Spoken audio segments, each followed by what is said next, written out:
Welcome back, pizza enthusiasts, to another mouth-watering episode of 50 Tastes of Gray. I'm your host, Matthew Gray, and today we're deep diving into the world of pizza with the one and only Scott Wiener, founder of Scott's Pizza Tours. Established in 2008, Scott's Pizza Tours has been on a mission to explore every nook and cranny of New York City's pizza scene. Led by passionate experts, these tours are not just about indulging in delicious slices, but also uncovering the rich history, science, and culture behind each bite. From the iconic pizzerias of Manhattan to the hidden gems of Brooklyn, Scott's tours offer a unique and immersive experience for pizza lovers everywhere. Scott himself is a true pizza aficionado with a weekly limit of 15 slices. I don't believe that for a second, because I think he's eating it all the time, but that 15 slices apparently speaks volumes about his dedication to his craft. As a monthly columnist for Pizza Today magazine, host of Thrillist, Really Dough, and Guinness World Record holder for the largest collection of pizza boxes, it's safe to say that Scott has turned his obsession into a successful lifestyle. During our conversation, Scott shares insights into the artistry of pizza making,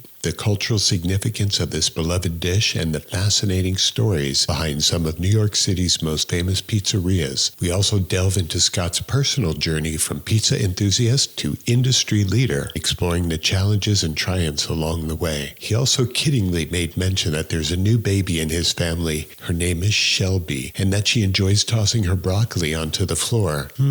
Perhaps that's not one of her favorite pizza toppings, eh, Scott? Anyway, perhaps most impressively, I managed to stump Scott, the pizza god, with a few questions he's never been asked before, a rare feat for someone as knowledgeable and experienced as he is in the world of history of all things pizza. So whether you're a diehard pizza lover or just curious about the world of New York City's pizza culture, join us for this flavorful journey with the one and only Scott Wiener from Scott's Pizza Tours in New York City.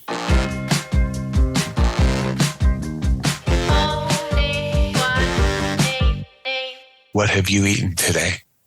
I do know that you asked that, and I love it because just while we were getting on the right Zoom link here, I ate some leftover roasted potatoes because, I'm always scrambling during the day and I'm always shoveling something into my mouth. Right. And then going back in time slightly, I was just in Manhattan a couple of hours ago and I was walking past this pizza place that I had never been to. It's pretty new. And I said, I had to try it. It's called Tonda. And I had a quick pizza. It's almost like a pizza impala, like a puffy pizza that you bake twice. And it was with mortadella and stracciatella and pistachio. And it was lovely. How is it that you could possibly go to Manhattan and not have visited every single pizza place? You know what? You'd be surprised. First of all, there are some places I'll never get to because maybe they're in neighborhoods where I just never find myself, or maybe I've walked in and realized it wasn't the pizza for me and then walked out. Yeah. Oh, okay. This is also new places. New place opens. I can't go right away. God forbid this should ever happen. But if you just didn't have money coming in for a while, you could probably get by on pizza being offered to you and donated to you because of your work with so many of the pizza places. Yeah, I've never been worried about being hungry. And that's part of why, I'm very aware of that fact, which is why even though some of the work that I do is about doing pizza tours, I also have half of my existence is dedicated to Slice Out Hunger, which is the nonprofit that I run that does food insecurity prevention and relief through the pizza world. So even though I know that pizza is coming to me, right? From all angles, there's always pizza. Most people don't have that luxury. Right. That's true. The offer that you couldn't refuse is always pizza related though in your world, which is not so bad. I have no complaints. Well, so tell us a little bit about the foundation that you work with, the security and the slice of life, is it? Is that what you call it? Yeah, it's called Slice Out Hunger. SliceOutHunger.org is the website. And we've been a 501c3 nonprofit since 2015. And we operate a network of pizza partners across the United States. It's over 700 pizza partners. Wow. So that's pizzerias, pizza makers, operators, managers, cheese companies, flour companies, tomato companies, distributors, and all they do is we activate them when there's some time of need. Mm-hmm. So if there's some way to use that network to raise money for anything, for actually we raised money for the victims of the wildfires on Maui and the Big Island. Right. We did a big campaign called, I think it was just called Pizza Relief Hawaiian Wildfires, and we had pizzerias across the country made Hawaiian pizzas, which of course is this like, controversial pizza thing that, barely is eaten in Hawaii, but that everybody looks at this thing as being this divisive pizza. But if we can have pizzerias sell it and donate a small percentage of the proceeds to this fund, then we sent, I think, about $40,000 to organizations, mostly on Maui, organizations that were cooking food for people who were affected. Oh, that's fantastic. What a great thing you're doing there. Yeah, it was great. I mean, we did it for 2 months and we raised, it was 39,000 and change. Wow, that's cool. Amazing. How many people are on that board? That's a 4-person board currently, but we're looking to increase it. So if you know anybody who's interested. What would that person who you'd want to increase the board with, what would he or she need to know or be able to do to help out? The biggest thing that we look for are people with a positive energy, a strong network, and a network that does not cross over with the network that already exists with what we have on the board. Right. Those are really big. Really big. Now, getting back to Hawaiian pizza for a second, does anyone ever use fresh pineapple on Hawaiian pizza, or is it always the canned crap? A lot of people use fresh, but yeah. I feel like the thing that gets in people's way is not necessarily whether it's canned or fresh, but just the fact that chunks of pineapple on a pizza are not always everybody's favorite texture. Right.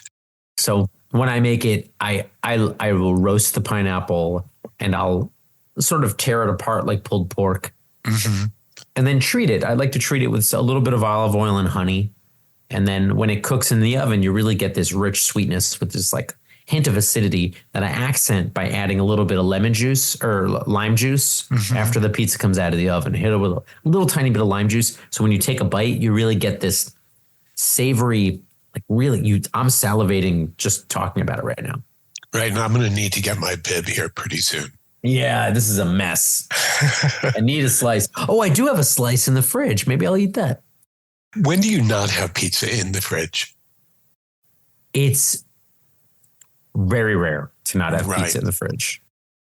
I'm going to ask you a question that I'm hoping you've never been asked before about pizza. Okay, but I'll just say that I don't remember the last time I got a question that I've never been asked before, so I'm excited. I know. It's a throwdown from a time that you'll never remember. Okay. Why is pizza historically cooked in a circular shape, packaged in a square box, and then eaten in a triangular form? Great question. Have you been asked that before? Many, many times, probably twice a week for the past 15 years. But it doesn't make it any worse. In fact, Matthew, it makes it a better question, the fact that so many people ask it. Okay. But wait, I've got a real answer for you. So first of all, let's start with the shape of the pizza. Pizzas come in all shapes, square, round, whatever. But historically, you're right, they're round. And that's because pizza's origin is as a product that's baked in bread bakeries as a method for reducing the temperature on the oven floor. And so what that means is you're flattening out dough and weighing it down with eventually tomato, cheese, pineapple, whatever. And that weight, that compression is what holds the dough against the floor of the oven, which allows the temperature to reduce. Now, those doughs that you're using in the bakery are dough balls, round doughs.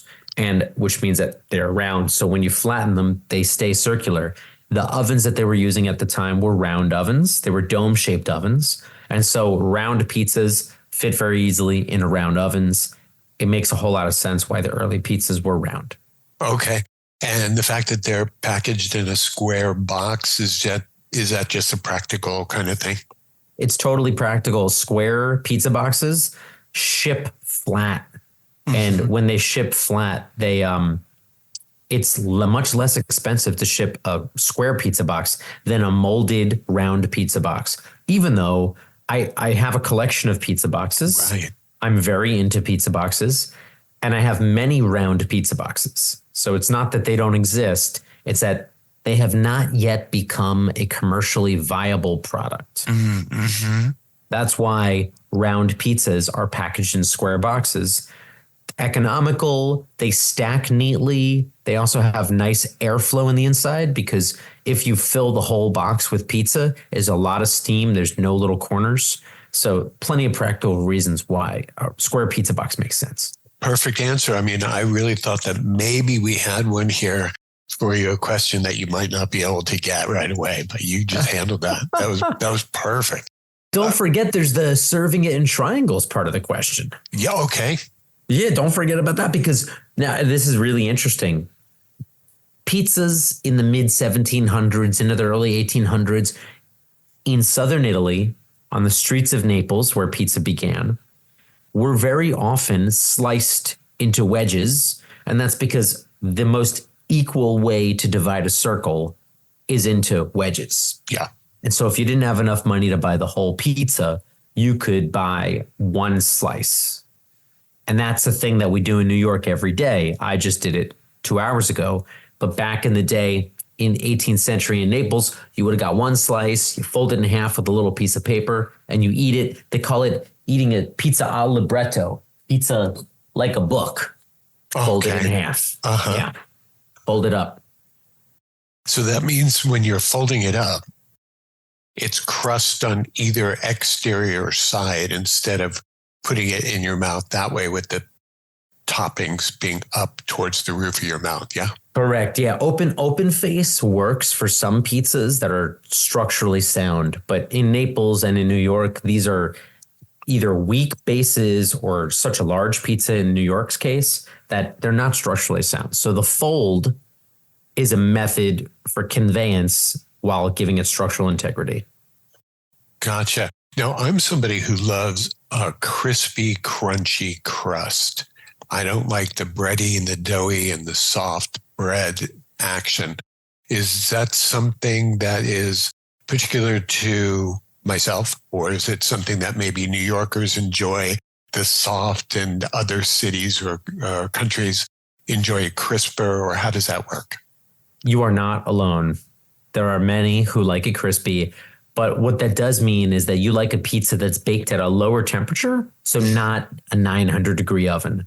You want the 500, 550, 600 degree oven for a long bake, so not a 1 minute bake. You might want an 8 minute bake or a 9 minute bake. And in New York's case, because we serve our pizzas by the slice, those slices get reheated in the oven. And it's akin to having a slice of bread or having a slice of toast. Mm-hmm. A slice of toast is a different food than a slice of bread, but it only requires a second application of heat, which takes it beyond just baking. Now you're drying the exterior, and that gives you a crunch. So where do you fall on the crisp versus soft? I don't have a specific textural profile that I prefer. Mm-hmm. I just like it to be well made regardless of style. So that means I could very much like a soft, pillowy pizza if it's done correctly. I could very much love a crunchy pizza if it's made correctly. For me, it's always been the whole pizza experience, and it's right up there with sex as to the two favorite things in the life, right? But for me, it's always been about what's the topping going to be, not what the style or the texture of the bread is going to be. Now, I know that probably pizza aficionados like yourself pays a lot of attention to the bread, to the foundation of a pizza. And then there are people like me who just like, give me the sausage and the onion and the eggplant and the extra cheese and the gooey, greasy stuff that just drips down my arm. So tell me where you stand on that. I personally I prefer a pizza that's got a solid base and doesn't have to rely on the crutch of toppings. Now, that being said, a pizza with a bunch of toppings on it could be exquisite, but I do feel like a pizza with a great toppings and a terrible crust is a bad pizza. A pizza with a great crust and no toppings is a great pizza. Isn't that just a piece of bread? No, because dough with something on it, sauce and cheese, just a simple pizza, even dough with tomato, garlic, oregano, and olive oil, which is a pizza marinara. That is one of the most exquisite pizzas if it's made correctly. And if it's made incorrectly, it's one of the worst. Where do you fall on the San Marzano tomatoes, or can it just be any good tomato sauce, and whether or not the sauce needs to be cooked or whether it's not cooked?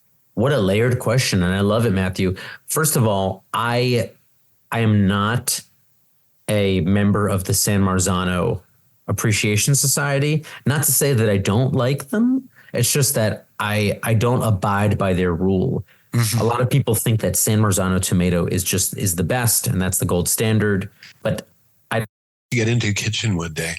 Yeah, let's do it. Scott, have you ever visit? Oh, that sounds great. Have you ever been to any of is it 2 or 3 Michelin starred pizza joints? There are no Michelin starred pizzerias. I thought that there was one in Tokyo, and I thought there was one in San Bonifacio. There are no Michelin starred pizzerias. Okay. In fact, there's a great documentary about it on, I think it's on Amazon right now. Uh-huh. It's called Stella. And it's a documentary about one pizzeria in Naples and its search for a Michelin star. And the spoiler alert I have to give here is because it doesn't get a Michelin star. But anyway, it's an interesting story. Full disclosure, I'm interviewed in the documentary. So they sent me a link to it a couple of months ago when I went online. But yeah, it's all about how there's no pizzeria that has a Michelin star. And that won't, I judge pizza competitions pretty regularly, but I can still enjoy flawed pizza, because a technical flaw does not mean that it's something that isn't allowed to tug at your heartstrings. Right, because deliciousness is all about what you think is delicious. That's what I think. I mean, well, what's some good pizza that you've had in Honolulu? Nothing that compares. Compares to what? To the East Coast and places around the country that I've been to. This is an interesting thing you bring up. Mm-hmm. When I'm in Honolulu, I don't want it to compare to the East Coast of the U.S. I'm in Honolulu. I want it to be its own thing. So I was at a farmer's market, and I went to there was a pizza shop called Fatto a Mano. Uh-huh. And it was delicious, excellent pizza that if it was in New York, people would talk about it because it's just an excellent, well-made pizza. Yeah. But it's in Honolulu. And so people, they want to compare it with something in New York, which is really hard to do because the last time maybe that person was in New York could have been 12 years ago. I still really love it. Wherever they're getting the fish from, whenever I'm in Honolulu, that's all I want. Oh, paka paka is a really, really popular fish here. And that's a pink snapper. Yeah. So is there any acceptable pizza that's done by any of the major chains? Acceptable? I think any pizza can be acceptable if you're desperate enough. Well, that was so diplomatic. Well, I'll put it this way. I mean, I don't interact with a lot of chain pizza because it's not a part of my life. I live in New York, which is not to say that we don't have chains. Of course we do. But I live here, which means there's great pizza everywhere. And it's also my career, I guess you could say, that I eat great pizza every day. Right. It's built in. So there's never, I don't get home and then say, oh, let's just unwind. It's Friday night. Let's just order a pizza. It doesn't happen because it's just, I mean, I literally ate a pizza 2 hours and 12 minutes ago. So you're always kind of in that been there, done that thing with the pizza world and pizza flavor inside your face. Well, there's a lot of been there, done that, but there's also a lot of, oh, well, what's next? And what's lurking around this corner? That's why I just told you I was running late. I was on my way to the train to come back to sign on to talk to you. And I said, I want to go to this place. Do I have 6 minutes? And I said, you know what? I'm just going to do it. and had a slice. It's just what happens. Do you have a favorite 1-2 punch as far as toppings? I mean, besides the tomato and the cheese, which goes on everything for the most part, what 2 topping ingredients would you want to include in your pizza just for you? Amazing question. And a question that no one's ever asked me. There you go, Matthew. You win. I did it. Okay, I just want to compete. I don't need to win. I just want to compete. I just want to be a contender. Sausage and garlic. Fresh garlic. It's a 1-2 punch that I love.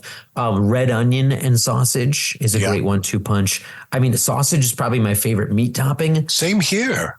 It's great. But then lately I've been so into red onions. Because they're extra delicious sweetness. Yeah, like when you cook them, they've got a little bit of crunch and they're different. They're, like the white onion it feels almost like a punishment sometimes, a white onion on a pizza. It can be harsh. A red onion is exciting. Right. A good red onion. I mean, when you talk about a good red onion, you bring me back to the days when I grew up on Syosset. Oh, right. Long Island. So we'd have the bagels and the schmear and the lox and the red onion and the whole bit. So, and so that's something that is very near and dear to me. Now, when I want to have a bagel, I have the cream cheese and the onion and the tomato. No bread. Yeah. It makes me a little sad, but I don't want to project that onto you. My sadness is my own responsibility. Oh, yeah. We can share. But a bagel with cream cheese, lox, slice of tomato, and some red onion, and maybe a couple of capers here and there. Yep. Oh, my goodness. There's nothing like it. There's nothing like it. I would pass up almost anything, even king crab, for that kind of a layout and spread. Did you make your own bagels? No, I never did. And now you're off the carbohydrates. So. For the most part, yeah. I mean, around the holidays, I'm pretty much super strict 9 months a year. And then I go to hell for 3 months and I just do everything and anything. Oh, don't punish yourself for enjoying life. Don't punish yourself. You're looking great. Thanks, you're looking even better than last time I saw you. Yeah. How do you like that? Much healthier, feeling better than ever. And that's a big thing. What I'm doing now, I'm helping people get off their meds and reverse diabetes and get their metabolic health together and live a longer, healthier life. So that's important to me, even though I'm still the food guy. Yeah. Great. Yeah. A lot of food out there. There's more than just bread. For you, Scott, when you're not doing your thing out on the streets, at what time during the day would pizza be at its most glorious? Another question that I've never been asked. Oh, I'm rocking it here. This is great. At what time is pizza at its most glorious? I think it's middle of the afternoon. Yeah. It's before the sun has set. It's before dinner, because this is not dinner. Getting a slice is like a little snack. And I think sometimes there's that moment where you need to take a coffee break. And that slice break does exactly that same thing. So you get a little bit of a buzz then for when you're like walking down the street and it's like in the afternoon. It's like you feel like something, but you don't want coffee because pizza's there. Yeah, I think mid-afternoon is a great time for pizza. I know a lot of people would say late night, but late night is when it's a solution to a problem. Middle of the afternoon is when it's just a source of joy.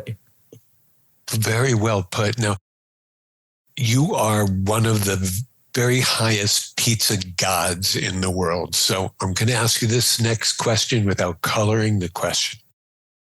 Do you eat cold pizza ever? Yes. Oh, often. Wow. Why? Yeah. Why not? I mean, if I have a leftover slice and I don't have time to reheat it and it's the right type of like a thicker pizza, I would rather eat that cold.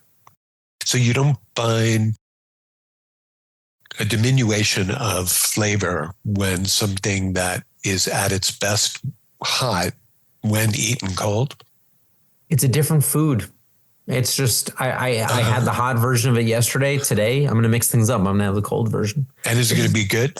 Different food. Yeah. Oh, absolutely. And you know what? I like a cold pizza with hot sauce on it. Cold pizza with hot sauce. Like after the fact, you whip up a little bit of hot sauce, put it over your cold pizza and go for it? Yeah. Oh, let me grab a slice. Oh, I got 4 minutes before I got to leave. Grab a slice out of the fridge. Put a little bit of Cholula on there. Frank's Red Hot, whatever. Done. So you're a chili crisp guy too, then, is what you're saying. Sometimes chili crisp. It depends on the pie. More likely Frank's Red Hot or Cholula. Okay. I'll have to send you a couple of interesting hot sauces for you to try and let me know what you think. I would love to. I love hot sauces. I'm not athletic about it. I don't go for super hot, but I like flavor. Right. Of course. It's all about the flavor, right? That's what I think. Yeah. As far as the doughs go, how would you rate them, and what would be the primary difference in the flours that are used, and the style, and the amount of yeast that might be included, and the sitting, the resting, the fermenting, all of the stuff that goes into making a great bread? It's an interesting thought, because I love that you said going into making a great bread, because thinking about pizza as a type of bread, I think helps the brain work. And thinking about a dough recipe, not as a recipe, but as a formula, also helps. Because there are not just 5 different types of doughs out there. There are infinite doughs. Right. Because flour, water, yeast, and salt are the basic 4 elements of a pizza. True. But you just said it. The amount of yeast will change everything. The temperature of your water will change everything. The type of flour that you use will change everything. And that's why if you understand what each one of those things will do, what that slider does, if you understand those parameters, then you can tweak. You can say, you know what?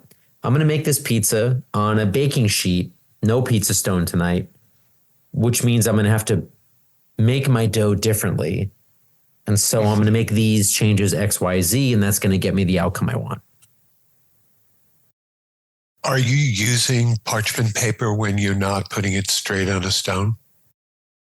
I'm usually not using any parchment paper, because I like, you said when not putting it on a stone. So I like pizza baked on a baking sheet with just a little bit of oil or some butter, and that's it. I don't need the parchment paper, because it should free off the tray, no problem.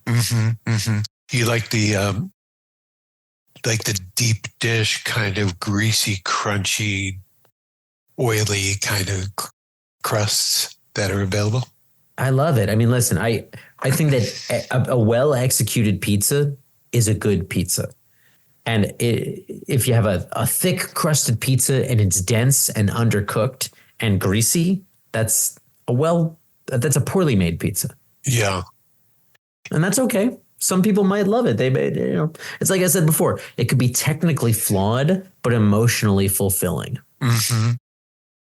You notice that in most Italian restaurants, to their detriment, who use red pepper flakes are all using that same prepackaged, mass-produced red pepper flakes instead of actually using real peppers from different locations that have been dried in a dehydrator in their kitchen or roasted or pan roasted. And you know what I'm saying? It's funny that you say that. I know exactly what you're saying, because there is a movement right now of small companies making small batch, good, high quality crushed pepper flakes.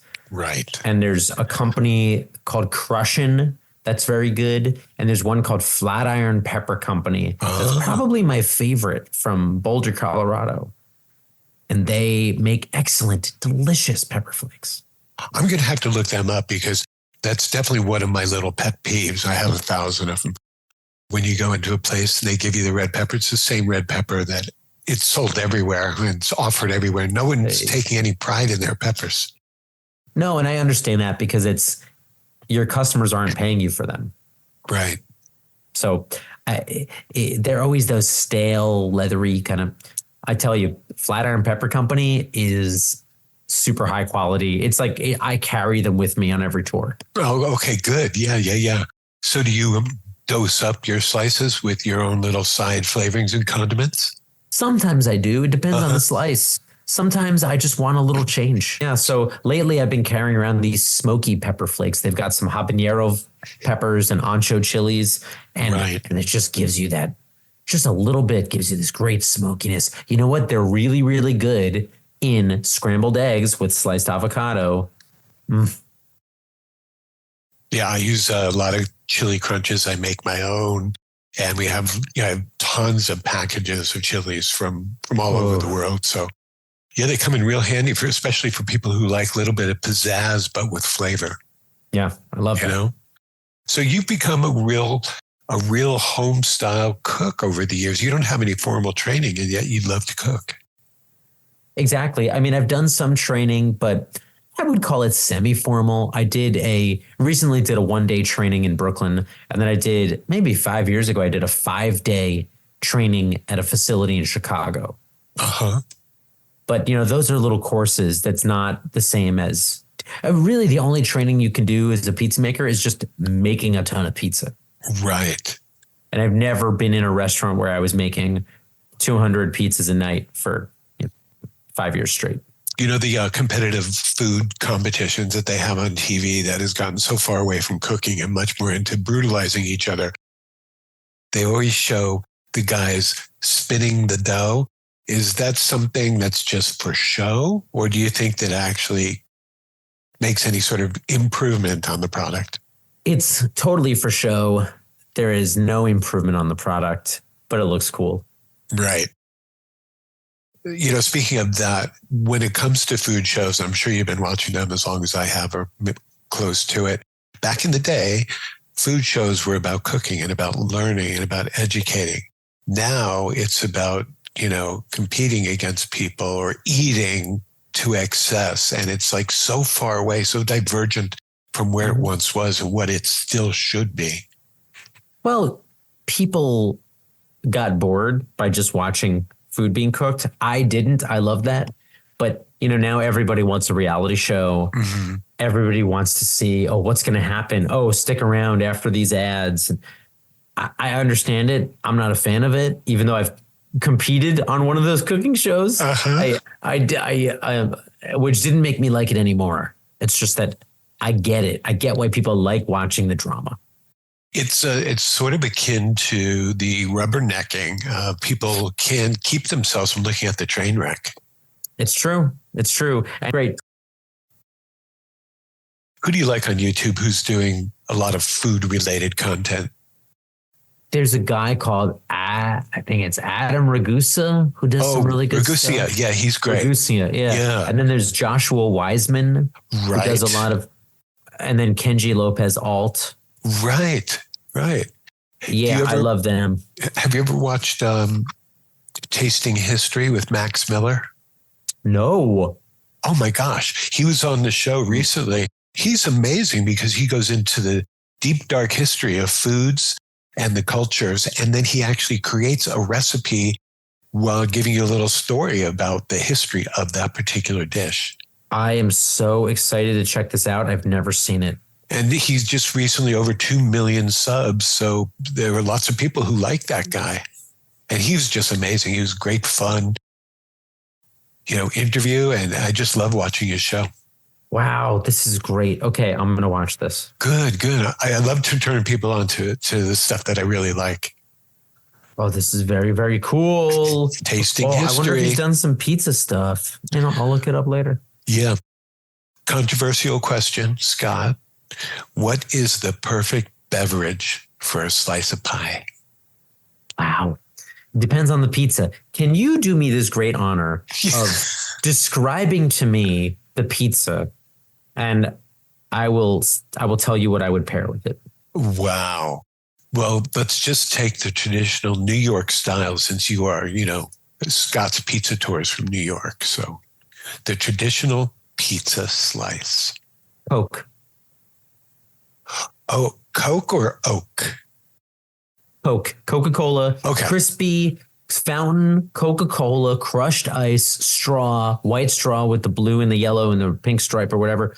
That's what I want with my slice. Okay. And What other type of pizza might lend itself to another beverage, and what would that beverage be?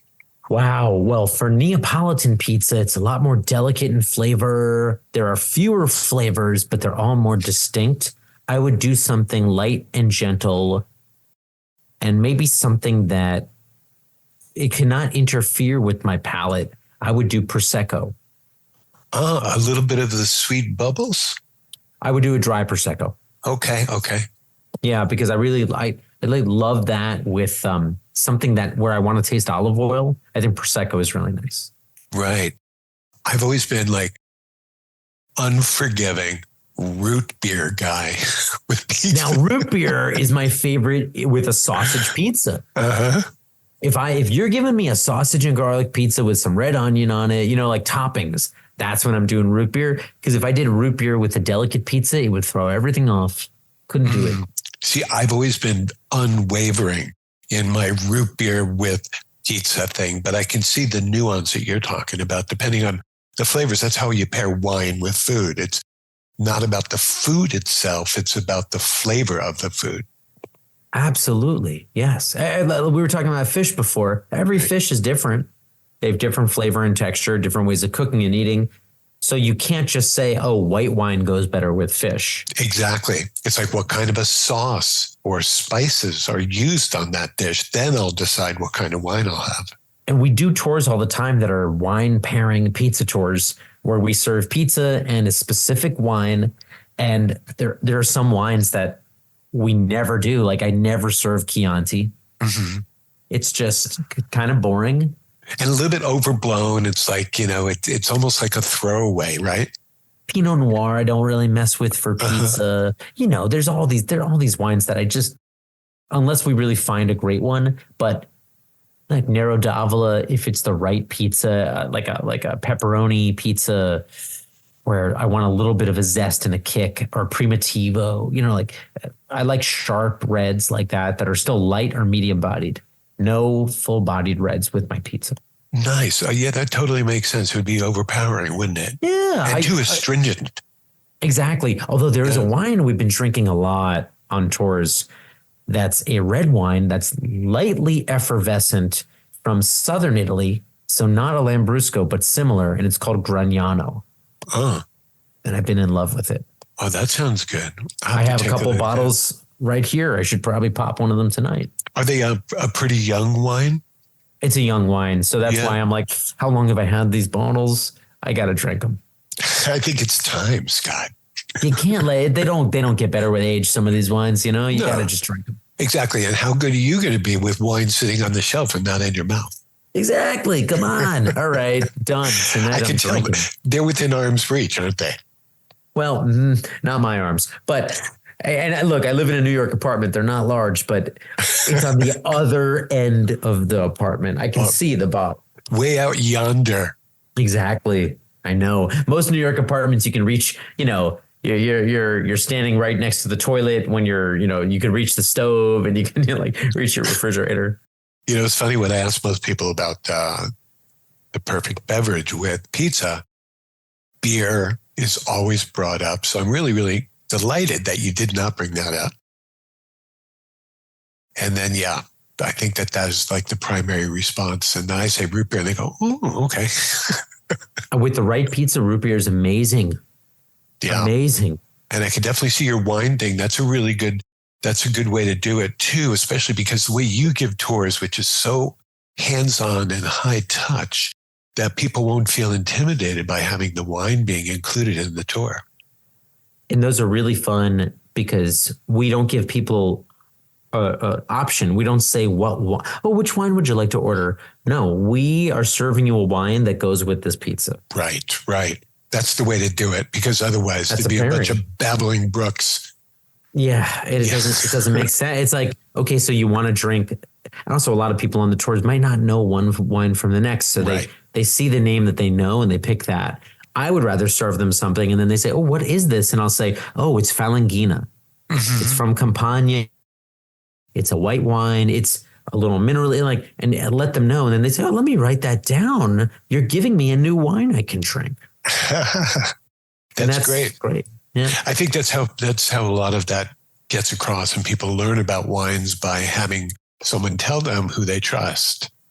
That's exactly it. And they get out of their comfort zone. They go, hey, that's not so bad. That's why I don't like going when I go to a restaurant and I order. I always ask a lot of questions to the server, which are probably annoying, but I don't want to order the thing that I would have automatically ordered. Usually and that's why I don't like to, I want to go out to dinner with 5 other people and I want to order a bunch of dishes and we all try all of them. Right. No, that's definitely the way to go. How has New York changed since the COVID shit show, as far as the food and the people on the street and the prices and all of the important things about life?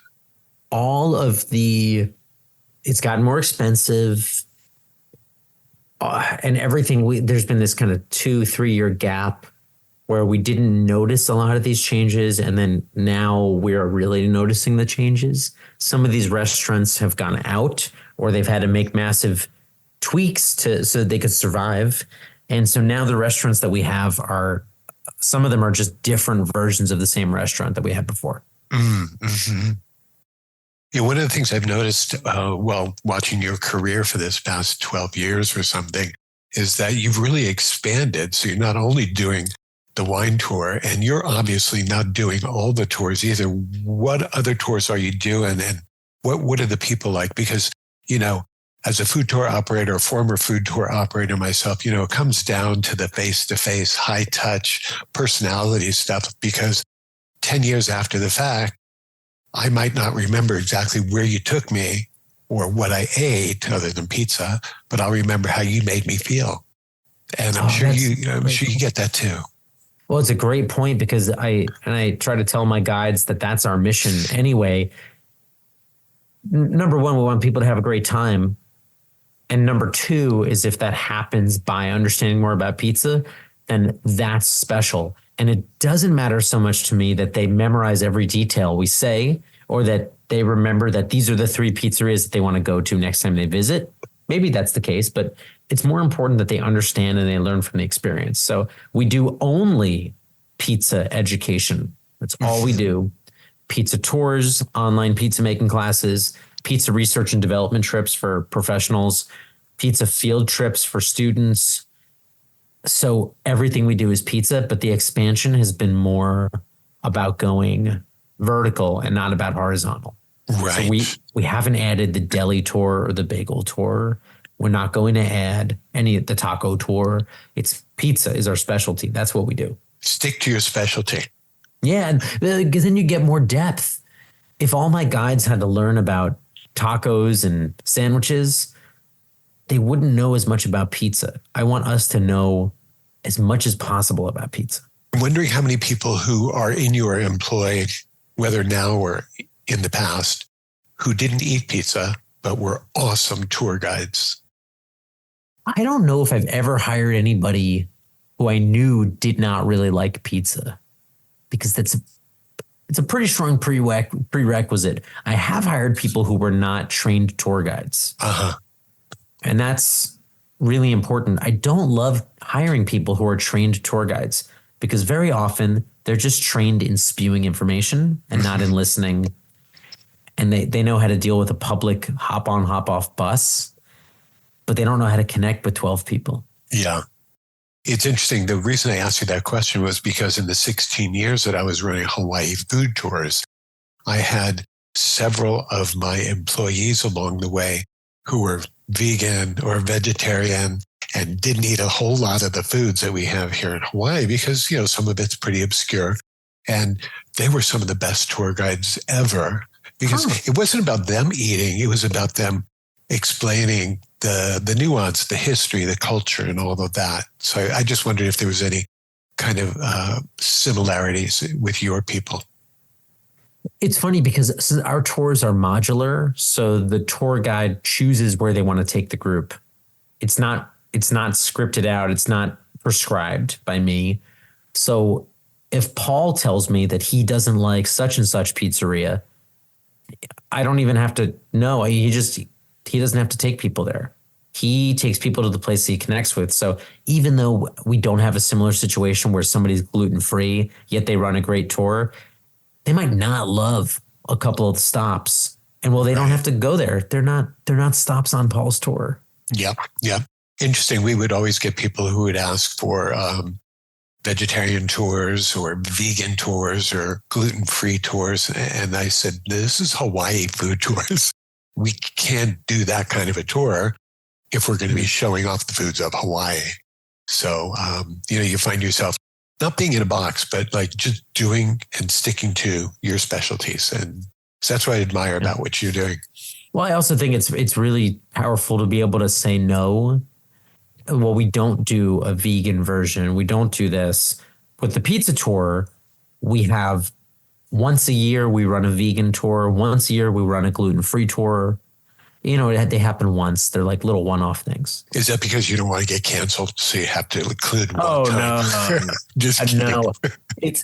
So for January, it's Veganuary. And so we partnered up with a vegan tour company, and just kind of for fun, I don't think we made any money, but we said, let's team up and do a tour together. And we run it together, and I talk about pizza and she talks about vegan food. And I'm doing the same kind of thing in May for Celiac Awareness Month for a gluten-free tour. Right. And then when it comes to, I think it's June, we're going to have for National Pepperoni Pizza Day, we're going to do a pepperoni tour that's going to be kind of supported by some pepperoni companies who are going to give us information, and we can give us handouts. You'll really learn a lot about pepperoni that day. Oh, yeah. But besides that, we don't do pepperoni on any pizza tour. Oh, is that right? It's not included in any of these slices. No, we do cheese pizza. That's all. You don't get a choice. We do cheese pizza because if it's not good at cheese pizza, it's not going to be good as pepperoni. And there is something really, though, spectacular about the little way that the pepperonis kind of cup up, and then that pepperoni juice, that liqueur, that's pretty gorgeous stuff. We're going to be talking a lot about that because that's a different type of pepperoni. That's the original pepperoni from the early 1900s, and how we've gotten used to the flat kind. So now the rediscovery of the cupping pepperoni, it feels like it's brand new. Yeah. And it's more expensive. And that's why all these places that do a ton of pepperoni on the pizza, you're paying $38 for a pepperoni pizza. Oh, yeah. And the prices have gone up, haven't they? Yeah. They have, as they kind of should, because they were paying $17 a bag of flour 8 years ago, and now they're paying $36. What haven't I asked you that you want to share with the audience about pizza, or about Scott, or about your personal life, or your world, or your travel, or your kids, or your, have you Googled yourself recently? I mean, tell us something different. I have not Googled myself recently. You've covered so much ground, but I mean, there's infinite things to talk about just because, pizza touches so many things. It's like this impossible thing. I will say this. I mean, you asked me about, what are things that are going on besides all that? I have this team of pizza tour guides. There's 9 of us.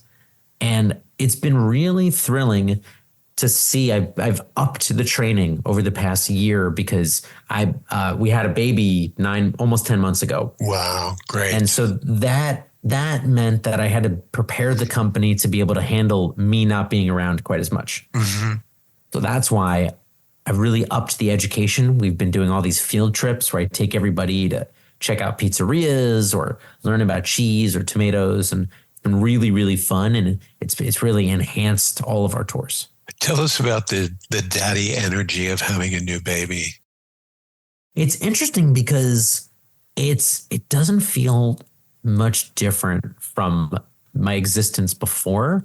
Just in the sense of course, there's a lot more time I'm spending concentrating on another person. There's parts of the day where between 5 o'clock and 8 o'clock, I am booked every day with her. And, but it's been really fun to watch the things that matter or don't matter to a tiny baby. Yeah. And you and I sit here and talk about the meaning of pizza and what's the beverage and all these things that we can get lost in because we are entertained by discussions about food. She could not care less. Mm-hmm. She's throwing the broccoli on the floor, and she likes seeing that when she throws it, that it lands on the floor. Right. But Scott, it is broccoli. That's why I encourage it. Where do you think she learned it? To toss it off the plate? Watch Daddy. And I'll throw it on the floor. Slam dunk. Yeah. And she's like, oh, I kind of like that. Oh, that's I'll cute. get in trouble. I'll get in trouble if that word gets out. What's her name? She's Shelby. Shelby. Wow. That's great. That's really sweet. And this is your first? First, yeah. Wow. Congratulations, man. Mazel tov. Thank you. She's pretty amazing. And actually I have to head out a couple minutes to go and pick her up. And it's funny, every day when I go pick her up, I think about, do I have enough time that I can swing by the slice shop and grab a slice? Ooh. And today might be the day that it actually happens, because after talking about this with you and all the topping combinations and everything that you like, now I'm like, I really just want to get a slice. And I just had one a couple hours ago, but this is a different place. I want their slice. And you keep such a svelte figure, which is amazing. Well, I bike everywhere. Right. If I don't bike, I'm in trouble. But, if I bike 20 miles in a day, then it helps even things out. You earned yourself a few slices when you do that. That's what I think. You know what I love? The way that you close out all your emails, the way that you sign off, you write yours in pizza. And I love that. And then last night in bed, I'm talking to Lynn and I said, I'm going to bring this up to Scott and see if he can roll with this. I thought, could I improve upon that? It would be difficult to improve upon yours in pizza. And I thought, how about yours on pizza? I love that. You've become a topic. So I got to tell you what inspired me to sign off my emails like that is there's a friend of mine and the great pizza thinker, writer, pizza maker called Adam Kuban. He always signed his emails "Hasta la pizza." And I thought, that's cool. I really like that. And I figured, okay, I can come up with my own little version. And then I decided, because everything that I'm conveying to people, everything that I'm communicating is through that lens of pizza. That's where I went. And, signing off emails or letters or anything is always so awkward. Right. Yours in pizza, because that's sort of where I'm coming from. Maybe I've responded to your email about, do you have a tour next Thursday? And maybe I say, oh, well, we only do tours on this day and blah, blah, blah. Here's a link to our da, da, da, da, da. And then they're like, okay. But yours in pizza, they see that the thing that I am in service to is the pizza. Right. Would you consider changing in to on, or would that would not work? I will consider it, and I'm going to try it on for my next couple of emails, or maybe in the next couple of days. Conjures up some interesting thoughts. I just wonder if are people going to read that and picture me just splayed out on a pizza? I don't know if I want that. Any publicity is good publicity. You know what? When I email you, you're going to get yours on pizza. I love it, man. Thank you so much for joining me today. It's great to see you. It's been 12 years, I think, since we last saw each other. And, bonkers. You look fantastic. And I'm so glad that your success has just continued to rise meteorically. Really great, Scott. You look great. I'm going to visit you next time I'm in Honolulu. Fantastic. We'll go on a non-vegan, non-gluten-free Hawaiian food tour. With plenty of carbs. I'll take you. Yeah.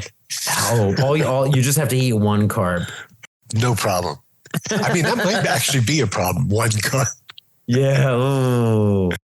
Well, really great once again spending time with me. I really appreciate it. Thanks for having me. It's a blast. And we're going to say aloha to you for right now, Scott. Thanks so much. Aloha.